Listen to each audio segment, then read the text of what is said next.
जीवन में सबसे मुश्किल समय वह नहीं होता जब एक बार असफलता मिलती है, बल्कि वो होता है जब बार बार कोशिश करने के बाद भी परिणाम बदलता नहीं दिखता। इंसान हर बार पूरी उम्मीद के साथ आगे बढ़ता है, मेहनत करता है, खुद को सुधारता है, फिर भी वही स्थिति दोबारा सामने आ जाती है। धीरे धीरे उसके अंदर एक थकान सी भरने लगती है। उसे लगने लगता है कि शायद उसके लिए कुछ भी संभव नहीं है। उसे लगने लगता है कि वह दूसरों से पीछे रह गया है। और फिर एक समय ऐसा आता है जब वह कोशिश करना ही छोड़ देने के बारे में सोचने लगता है।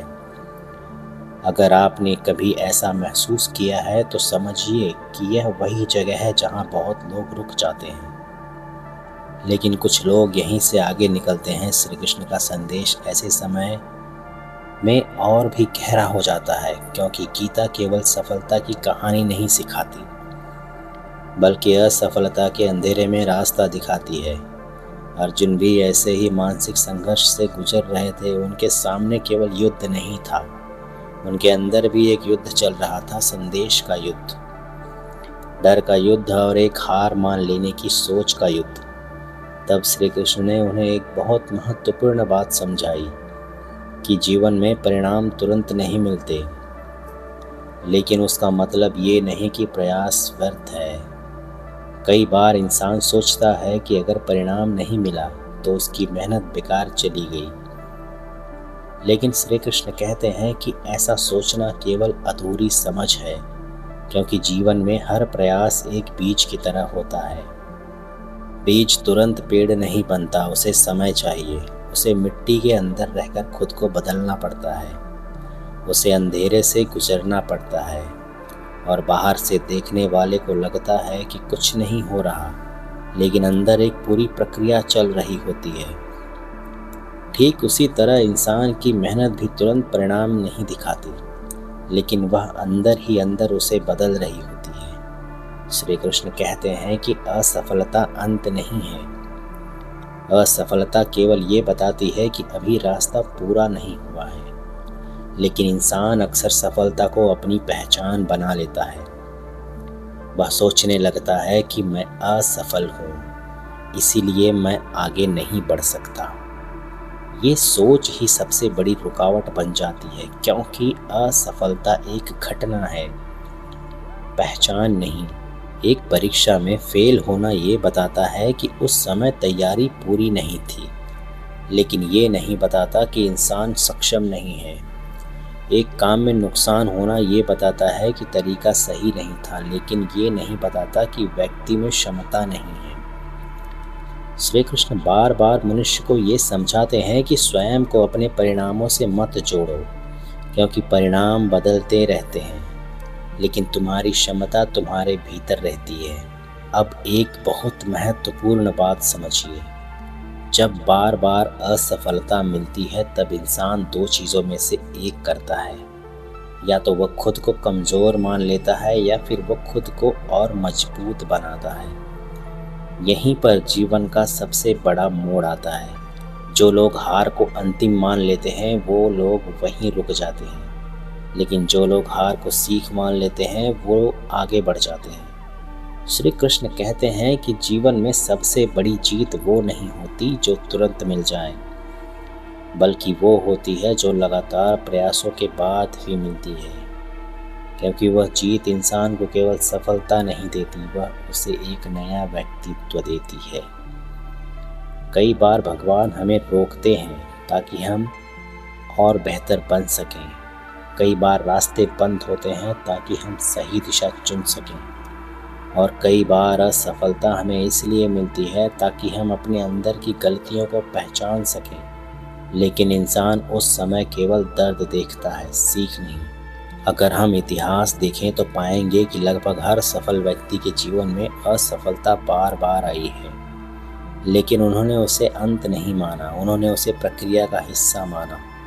श्री कृष्ण कहते हैं कि जो व्यक्ति धैर्य रखता है समय उसका साथी बन जाता है, और जो व्यक्ति जल्दी हार मान लेता है समय उसके खिलाफ हो जाता है।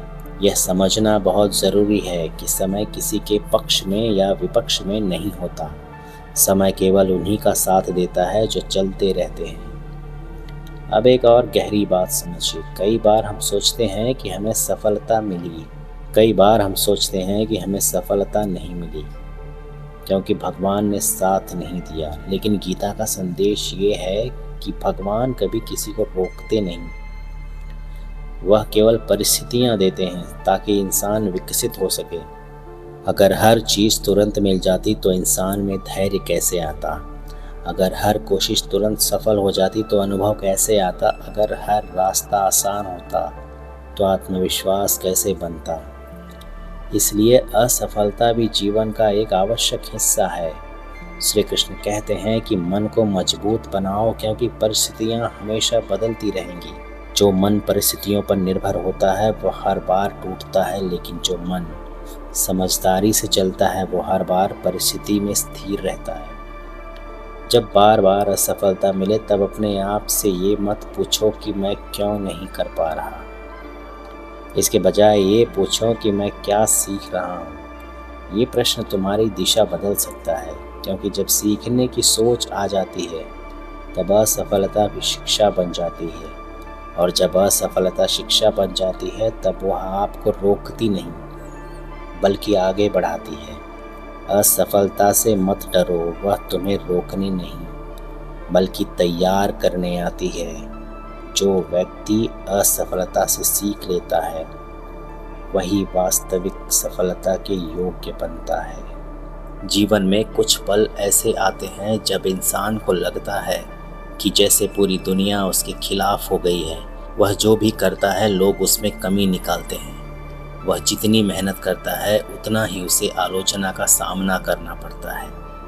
जिन लोगों से उसे सहारे की उम्मीद होती है वही लोग उसका साथ छोड़ देते हैं। जिनके सामने उसने कभी सर ऊंचा करके जीवन जिया था वही लोग उसकी असफलताओं पर हंसने लगते हैं। उस समय इंसान के अंदर एक अजीब सी थकान पैदा होती है।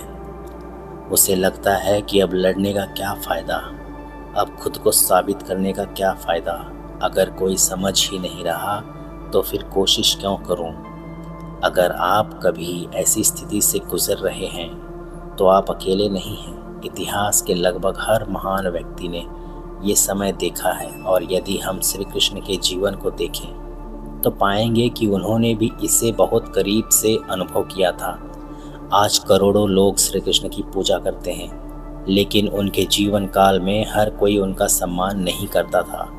बहुत से लोग उनका विरोध करते थे, बहुत से लोग उनकी बातों को गलत समझते थे, बहुत से लोग उनके इरादों पर सवाल उठाते थे। लेकिन क्या श्री कृष्ण ने अपना मार्ग छोड़ दिया था? नहीं, क्योंकि उन्हें एक बात अच्छी तरह पता थी, दुनिया की राय बदलती रहती है लेकिन सत्य नहीं बदलता।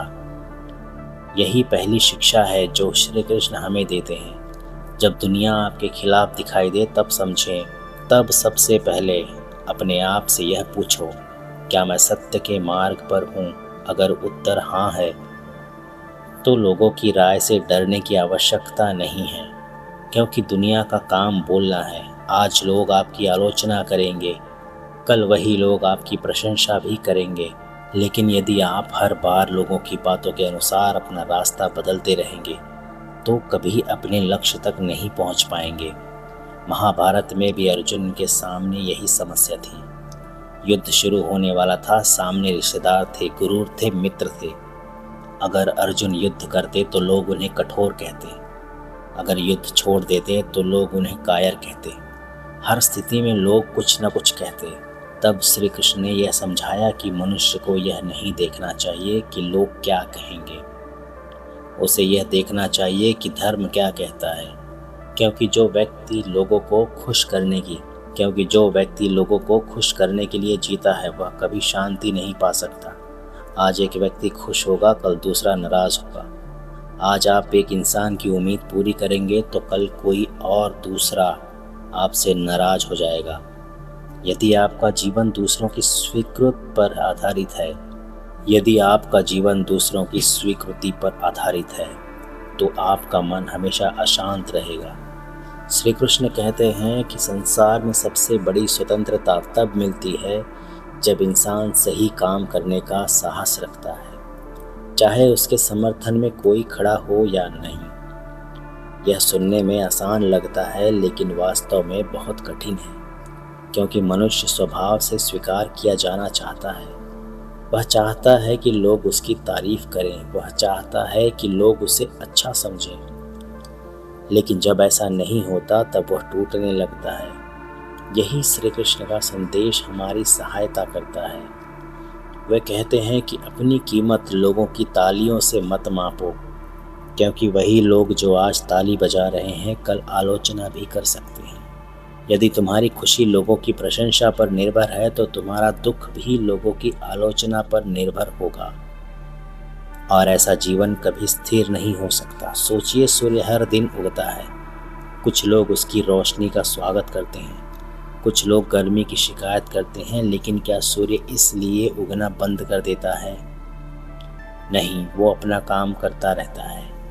ठीक इसी प्रकार यदि आपको पता है कि आपका उद्देश्य सही है, आपका कर्म सही है और आपकी नीयत साफ है, तो आपको अपना मार्ग नहीं छोड़ना चाहिए। जीवन में कई बार ऐसा भी होता है जब आप कुछ बड़ा करने की कोशिश करते हैं तभी सबसे ज़्यादा विरोध मिलता है। क्यों? क्योंकि परिवर्तन हमेशा विरोध पैदा करता है। जो लोग स्वयं आगे नहीं बढ़ पा रहे होते वो कई बार दूसरों को भी रोकने की कोशिश करते हैं। जो लोग अपने डर से बाहर नहीं निकल पाए वो आपके साहस को समझ नहीं पाते। इसलिए जब लोग आपका विरोध करें तो तुरंत उन्हें मना मत कीजिए, तो तुरंत यह मत मान लीजिए कि आप गलत हैं।